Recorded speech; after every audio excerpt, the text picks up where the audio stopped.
coal mine makeover, a first-of-its-kind push to convert former coal mines into clean energy havens. And your daily dose of caffeine might soon also offer the planet a jolt of happiness. How your at-home pods are changing with the planet in mind. Plus, the Sunshine State wants to keep balloons out of their skies and coastlines, why letting one go could potentially pop a lawsuit on you.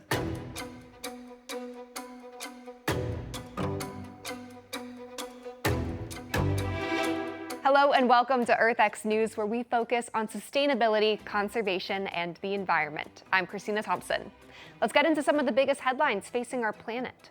The Biden administration is moving to speed up permits for clean energy. Last year, as part of a bipartisan deal to raise the country's debt limit, Congress required changes to the National Environmental Policy Act, or NEPA.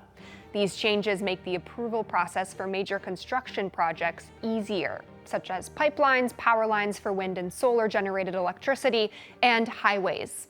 Projects that have a demonstrated long-term environmental benefit would receive expedited environmental reviews or bypass them altogether.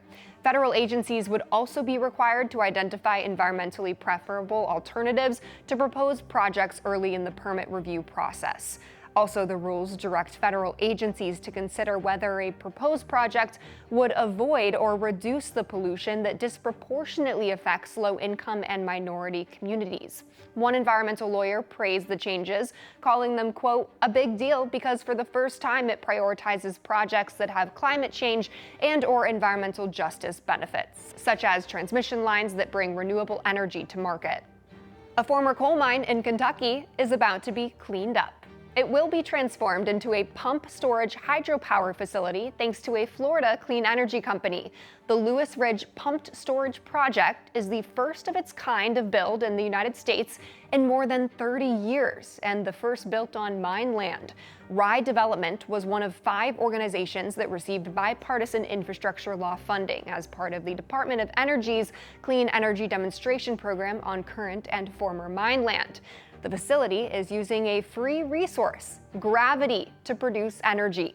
Essentially, water will be pumped from a lower reservoir to a higher one.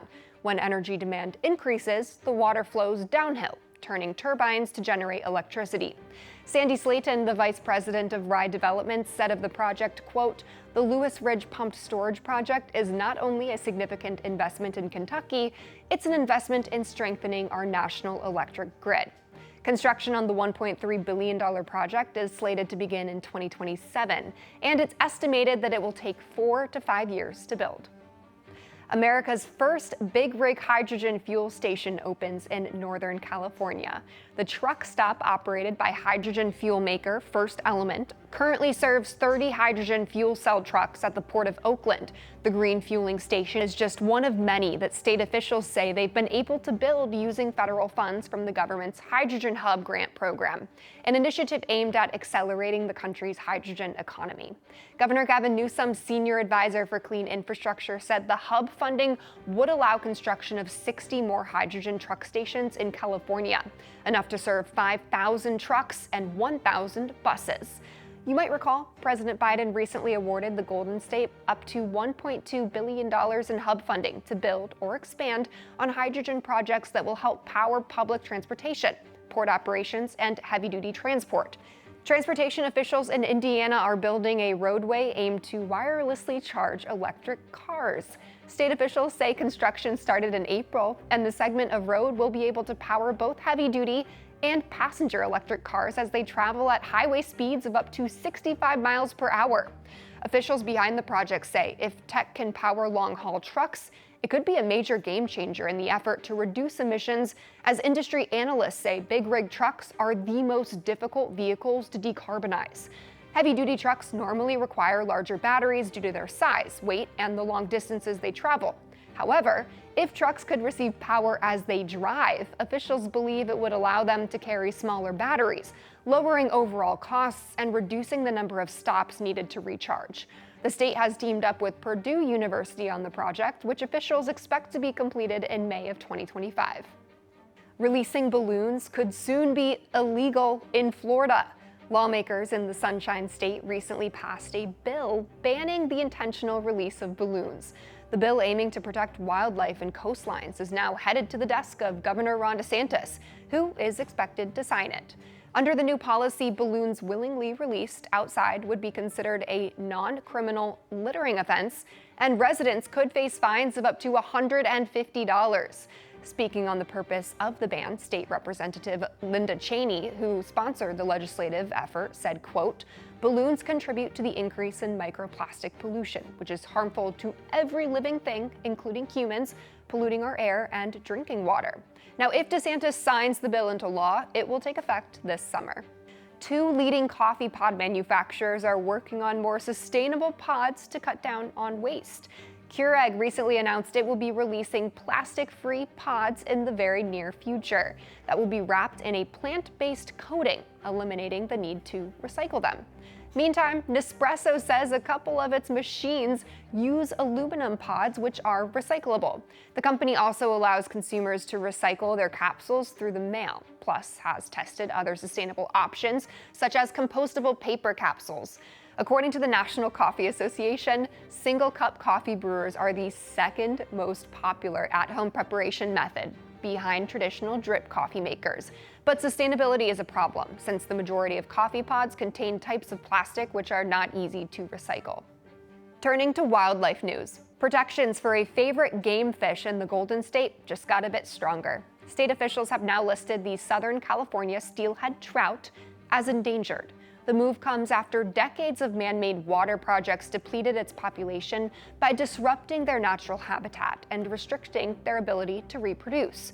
Steelhead trout migrate to the ocean and return to freshwater to spawn. To do so, the fish require unimpeded waterways as they are vulnerable to many stressors and threats. The trout's new endangered status means the fish cannot be harmed, harassed, or killed during any changes or updates to aquatic infrastructure. The organization CalTrout estimates that only about 500 steelhead adults remain in a region that stretches about 280 miles of waterways in California to the Mexican border. But now that the fish is on the endangered list, conservationists are hopeful that new safeguards will help bring the species back from the verge of extinction. Turning now to international news, the European Union hopes to be a leader on climate-friendly policies, but it is receiving pushback from a crucial demographic, its constituents. Alex Salvi has more. Farmers in Poland have a simple message for their leaders in Warsaw and bureaucrats at the European Union in Brussels. Enough is enough. Tens of thousands of members of the agriculture industry taking to the streets of the capital to protest the EU's proposed climate policies. They say the so-called Green Deal, which seeks to implement stricter environmental regulations, will only result in higher costs and lower profits, and argue that Prime Minister Donald Tusk is sacrificing the well-being of his citizens in order to appease his liberal allies in Brussels. This is slavery. According to the Green Deal, we must cultivate what they tell us, when they tell us. They tell us how we should cultivate the land, how we should dispose of manure. The demonstrations coming ahead of the June parliamentary elections across Europe, where right-wing parties are expected to make significant gains on a platform of reforming the continent's policies on immigration, the economy, and the environment. The Polish Conservative Opposition Party, which was defeated in last year's election, is voicing its support for the latest protests. Demonstrators, in the meantime, are hoping their movement will stretch across the continent and send a message to bureaucrats in Brussels. I would also like for not only the Poles, but also the whole of Europe to finally wake up and start doing something about it, so that they don't take away our freedoms, do not dictate us how to live, so that democracy would reign in our country, in Poland, and in Europe. Their dissent is putting pressure on Prime Minister Tusk, who is using his first few months in office to reverse the policies of the prior right-wing administration as he seeks to better coordinate with the EU. But he may hit a roadblock in the coming weeks if protesters have their way and the conservative movement that he's been trying to overturn ends up with greater power inside of the 27-nation bloc. For EarthX, I'm Alex Salvi. Alex Salvi, thank you. Sections of India's largest landfill burst into flames recently, adding to the country's growing climate challenges. Authorities say the massive inferno burned for almost 24 hours in late April, causing a thick, hazardous haze. Officials say plumes of toxic smoke continued to billow from the smoldering trash pile at the methane-filled site, even after the flames were brought under control. According to local news reports, residents living nearby complained of throat and eye irritation due to the lingering acrid air. Fire officials say while the cause of the fire remains unknown, landfill fires are often triggered by combustible gases from the decaying waste. Besides being indicators of India's waste management issues, the landfill fires also contribute significantly to the country's air pollution. According to local leaders, the toxic fumes the landfills sent out include carbon dioxide, carbon monoxide, hydrogen sulfide, and furans. The world's largest carbon removal plant opens in Iceland. The facility, which started operating in May, is nicknamed Mammoth and has the capacity to suck roughly 36,000 tons of carbon from the air each year, using a technology known as direct air capture, or DAC. Industry analysts say the process works by using chemicals to literally suck the greenhouse gases from the atmosphere, like a vacuum, and then store it underground. Climeworks, the Swiss-based startup that owns the Mammoth plant, said it plans to store the carbon underground where it will be naturally transformed into stone, locking up the gas permanently. Mammoth is the company's second facility operating in the country. In 2021, Climeworks opened a plant named Orca with the capacity to remove 4,000 tons of carbon a year, which was previously the world's largest operational site. Coming up, a conversation about the fashion industry, the environment, and whether it's possible to get shoppers to buy less in an effort to protect Mother Nature. Stay tuned, there's much to come on EarthX News.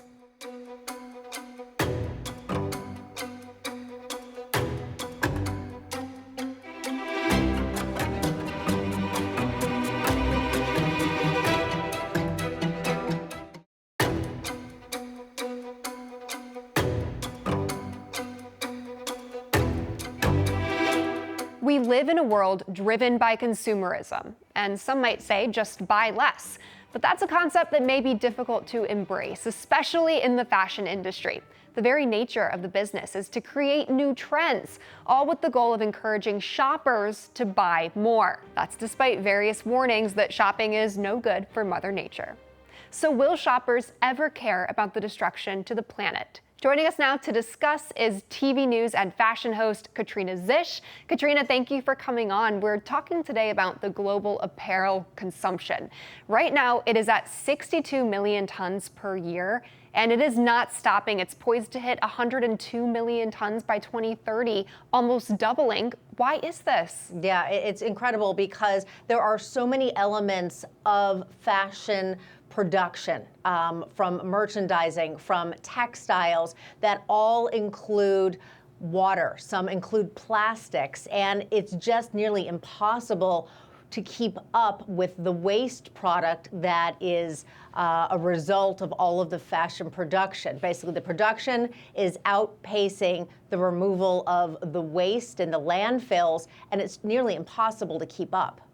So some fashion industry observers who are trying to change this, they say that the messaging that's being used about sustainable fashion is just too boring. Do you think that's true?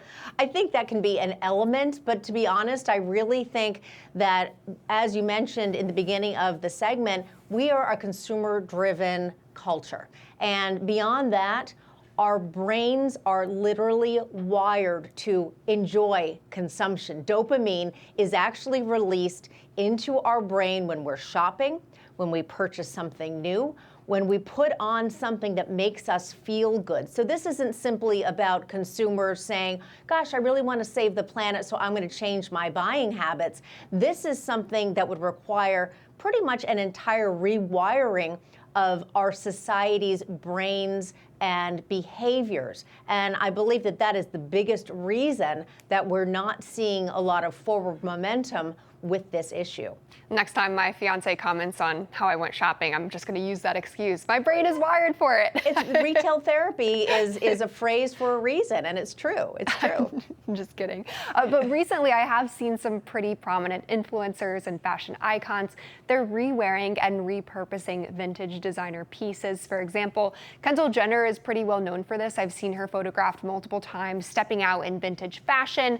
One piece I'm thinking of is a 90s Dolce & Gabbana skirt that she wore as a dress. Does this give you some hope that repurposing pieces will one day become the norm? I think more and more we are seeing people either shopping their own closets, doing clothing swaps with friends, going back to vintage, archival, iconic items, and there's definitely a cool factor associated with that. So I think that is something that more and more fashion lovers and people in general will embrace. But again, that's not something that's completely new, but I think now we may see people doing it for different reasons than they did before. And Katrina, your advice to the consumer who wants to be sustainability minded, sustainability conscious, but we do need to shop, right? You might have kids that are growing up, you might need to buy them new clothes, your size might be changing. What's your advice to them?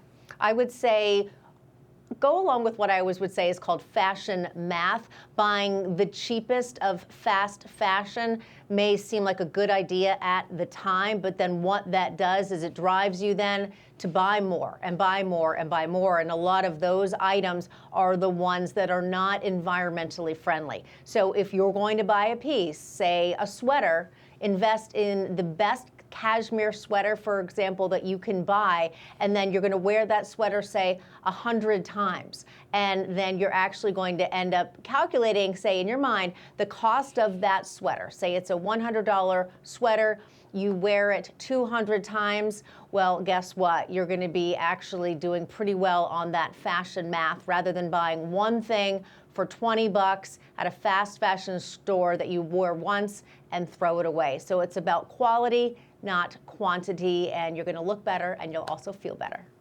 Katrina, what's your hope for the future when we look out and we see the photos at the landfills, we see all the items, the fast fashion that's being discarded?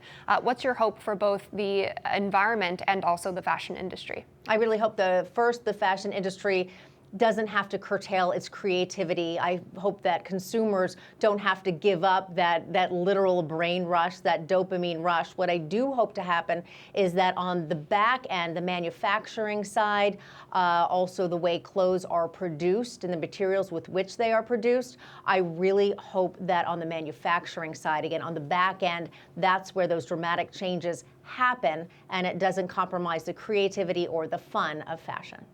Katrina Zisch, thank you so much for your expertise. Thanks, Christina. Coming up, we have an update on a conservation project aiming to protect an endangered tortoise species in the U.S.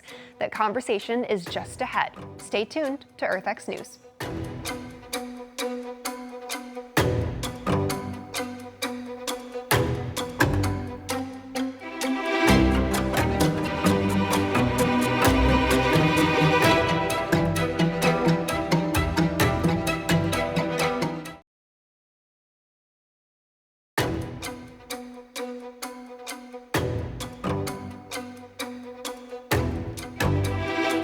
Recently, we reported on an effort to safeguard the endangered Mojave Desert tortoise in California, in which 70 baby tortoises were returned to the wild, a move scientists say was successful because the little ones woke up after hibernating in their natural environment for 6 months.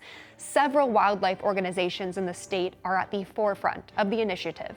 And joining us now for an update on the project is one of the scientists involved with the effort, Dr. James Danoff-Berg, Vice President of the Conservation at the Living Desert Zoo and Gardens. Thank you so much for joining us. Can you tell us what the latest is on these 70 babies that just woke up from their deep sleep? Of course. Yeah, we're very excited to be a part of this process. This Head Starting program is a way to ensure the survivability of the species going forward. What the greatest times at which tortoises are at risk is when they're babies, when they're very young especially. And so this cohort of 70 has been released out into the wild at Edwards Air Force Base. And so they are subject to all of the things that baby tortoises are subject to, but less of them. because they are so much larger because of our head starting program. With the head starting program, we're releasing them at the equivalent of being around 3 or 4 years of age, as opposed to being the age that they actually are, which is only less than a year. So as a consequence, because they're so much larger, their tendency to be eaten by predators is a lot less. So of these 70 that we've released, they all have trackers. So of the 70 that we've released, only 4 have been actually preyed upon, 3 by ravens and 1 by a dog or a coyote. So that's sad to lose those 4, of course, but that is much less than what they would have been if they had not gone through the head starting program with us. What do you hope to learn about the species now that they're awake from hibernation? What we really hope to learn is how they learn from what they've had in the experience in their very short lives. They've been trained on how to deal with predators. They've been trained on how to create burrows. A lot of being a tortoise is figuring out the world, and we have helped to reduce that learning curve for them. Is this the only group of the Mojave Desert tortoise that has been released into the wild? No, actually, this is our 3rd cohort. Actually, 2nd cohort that we've done. We have a 3rd one that's going to be released later this summer. So this is an ongoing collaboration that we have with the San Diego Zoo Wildlife Alliance and also the Edwards Air Force Base. This is a great 3-part or conservation effort to try to ensure the survival of this really iconic species. And what's your hope for the future? What's next for the Mojave tortoise? Oh, more of the same. We want to continue to do this. It's not just effective scientifically, it's also so heartwarming. They are so insanely adorable as babies. Getting to care for them on a regular basis is really the highlight of, I think, a lot of my team's year. So we want to be able to expand and continue this project into the future. So we're in the process of trying to find ways to make that happen. They are very adorable. Sea turtles are my favorite animals. So I love that you guys are doing this work. Dr. Dan Offberg, thank you for coming on. Hey, thank you for your time. That's it for this edition of EarthX News. Please join us again next week. I'm Christina Thompson.